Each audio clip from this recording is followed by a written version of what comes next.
जीना, जिसे इस्लाम में सबसे बड़े गुनाहों में से एक माना गया है, पर इसके बावजूद आज ये चीज इतनी आम हो गई है कि लोग इसे करने से पहले एक दफा भी इसके अंजाम के बारे में नहीं सोचते। पर दोस्तों, क्या आपको पता है कि सबसे पहले जीना इसकी शुरुआत कहां से हुई और सबसे पहले ये किसने किया? अगर नहीं तो जानते हैं इस वीडियो के एंड तक। दोस्तों, अल्लामा इब्ने अब्बास रजी अल्लाह ताला अन्हु ने इरशाद फरमाया कि हजरत नूह अलैहिस्सलाम और हजरत इदरीस अलैहिस्सलाम के भी 2000 साल का फासला है। हजरत आदम अलैहिस्सलाम के औलाद के 2 जमात थे। इनमें से एक मैदान में रहता था और दूसरे पहाड़ों पर। पहाड़ों पर रहने वाले मर्द खूबसूरत हुआ करते थे और इनकी औरतें बदसूरत। वहीं मैदान में रहने वाली औरतें काफी ज्यादा खूबसूरत हुआ करती थी और उनके मर्द बदसूरत हुआ करते थे। एक दिन शैतान एक खूबसूरत आदमी की शक्ल में मैदान में रहने वाले मर्दों में से एक मर्द के पास गया और उसके यहाँ नौकर बनकर काम करने लगा। शैतान ने बांसुरी की तरह कोई चीज बनाई जो चरवाहे बजाते हैं। उसी में से एक ऐसी आवाज निकली जो शायद वहाँ पहले कभी किसी ने नहीं सुनी थी।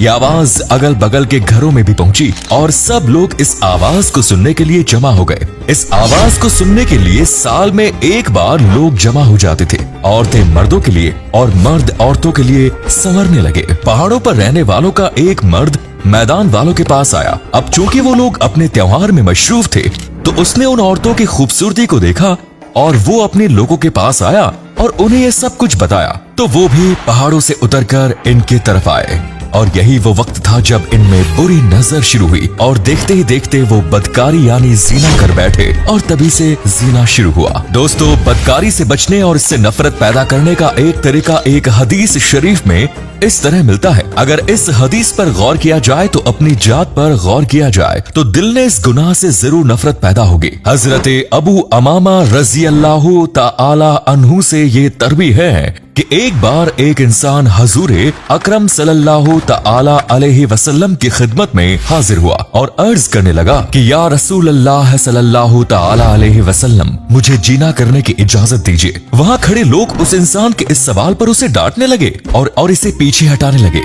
लेकिन नबी करीम सल्लल्लाहु ताला अलैहि वसल्लम ने उससे फरमाया, मेरे करीब आ जा। चुनांचे वो नबी करीम सल्लल्लाहु ताला अलैहि वसल्लम के करीब जाकर बैठ गया। फिर हजूर पाक ने उससे पूछा, क्या तू चाहता है कि कोई तेरी माँ से जीना करे? उसने कहा, अल्लाह की कसम कभी नहीं, मैं तो ये सोच भी नहीं सकता। फिर हुजूर पाक ने कहा कि तेरी बेटी से उसने फिर कहा नहीं।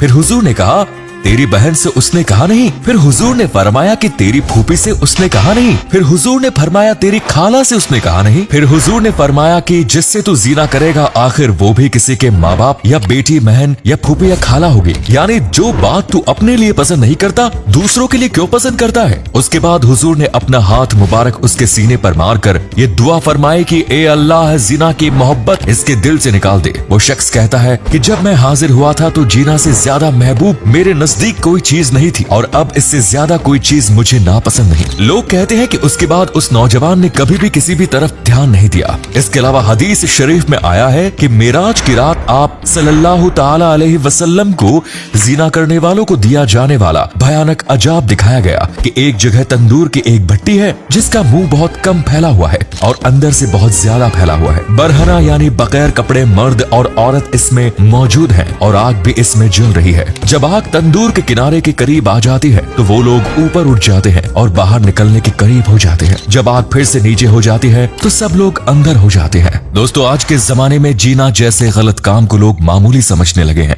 जो कि कामयाब के नजदीक होने की निशानियों में से एक है। और हुजूर पाक सल्लल्लाहु ताला अलैहि वसल्लम ने आज से 1400 साल पहले ही ये बता दिया था कि कयामत के नजदीक जीना आम हो जाएगा। और ये सब कुछ इस वजह से क्योंकि हमने कुरान और हदीस को पढ़ना ही छोड़ दिया और काफिरों के तौर तरीकों और उनकी आदतों को अपना लिया है। आज हर घर के अंदर टीवी और मोबाइल मौजूद है जहां काफिरों के तौर तरीके, नाच गाने और गंदी चीजें दिखाई जाती हैं। और जब हम लोग इन चीजों को देखते हैं तो हमारा मन भी वही सब कुछ करने को चाहता है। वैसे आज के जमाना ऐसा हो चुका है कि पहले के जमाने में तो लड़कियों को दूसरों से अपनी इज्जत उतारने का खतरा होता, लेकिन आज के जमाने में लड़कियां की इज्जत अपने सगे भाइयों और सगे बाप से भी बची हुई नहीं है। और ये खबरें तो आजकल सोशल मीडिया पे आम हो रही है।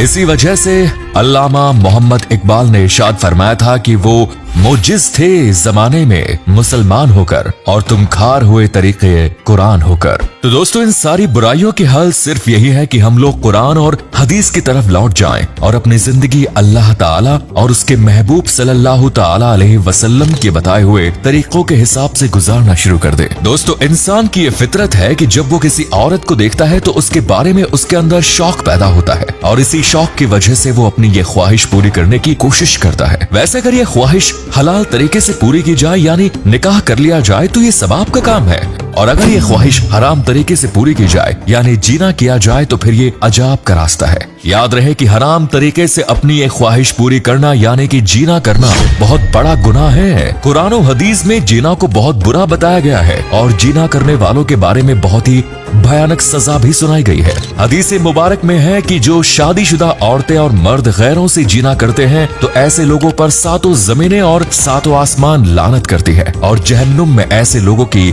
शारंगाहों से ऐसी खतरनाक बदबू फैलेगी कि उससे जहन्नुम वाले भी परेशान हो जाएंगे और इनको जहन्नुम में आग का अजाब दिया जाता रहेगा। एक हदीस में बताया गया है कि हजरत अबू हुरैरा रजी अल्लाह ताला अन्हु से रिवायत है कि नबी करीम सल्लल्लाहु ताला अलैहि वसल्लम ने इरशाद फरमाया कि जीना करने वाला जीना करते वक्त मोमिन नहीं रहता। जीना तो दूर की बात है, अल्लाह ताला ने इसके करीब जाने से भी मना किया है। कुरान मजीद में अल्लाह ताला इरशाद फरमाता है कि बदकारी के पास न जाओ, इसीलिए कि इसमें कोई शक नहीं कि वो बेहयाई और बुरा रास्ता है। और हजरत मैमुन्ना रजी अल्लाह ताला अन्हा से रिवायत है कि नबी करीम सल्लल्लाहु ताला अलैहि वसल्लम ने इरशाद फरमाया, मेरी उम्मत उस वक्त तक भलाई पर रहेगी जब तक इनमें जीना से पैदा होने वाले बच्चे आम न हो जाए, और जब इनमें जीना से पैदा होने वाले बच्चे आम हो जाएंगे तो अल्लाह ताला इन्हें अजबों में डाल देगा। मेरे दोस्तों, इस हदीस मुबारका से हमें पता चलता है कि मुस्लिम देशों के अंदर आजकल ये जो अजाबात आ रहे हैं वो इसी वजह से है क्योंकि मुस्लिम देशों में भी अब जीनाकारी आम हो गई। और हजरत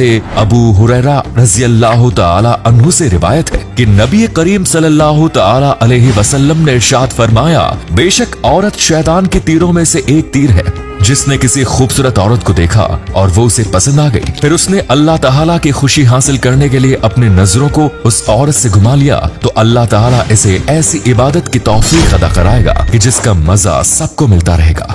दुनिया में कई लोग ऐसे हैं जो जीना जैसा गलत काम को अंजाम दे चुके हैं और अब उनको ये डर है कि उन्हें वो सब सजाओं का सामना करना पड़ेगा जो मैंने आपको बताई। तो दोस्तों, आपको बता दूं कि ऐसा कुछ भी है, बेशक अल्लाह सबको माफ करने वाला है। अगर आपसे गुनाह हो भी गया तो आप अल्लाह ताला से माफी मांगे और दोबारा उस काम को मत करिए, बेशक अल्लाह आपको माफ कर देगा। अब ऐसा नहीं होना चाहिए कि एक तरफ आप माफी भी मांगते रहें और दूसरी तरफ फिर उसी काम में लग जाएं। अल्लाह ताला उसी काम को माफ करता है जो माफी मांगने के बाद उस गलत काम को करने से बचे।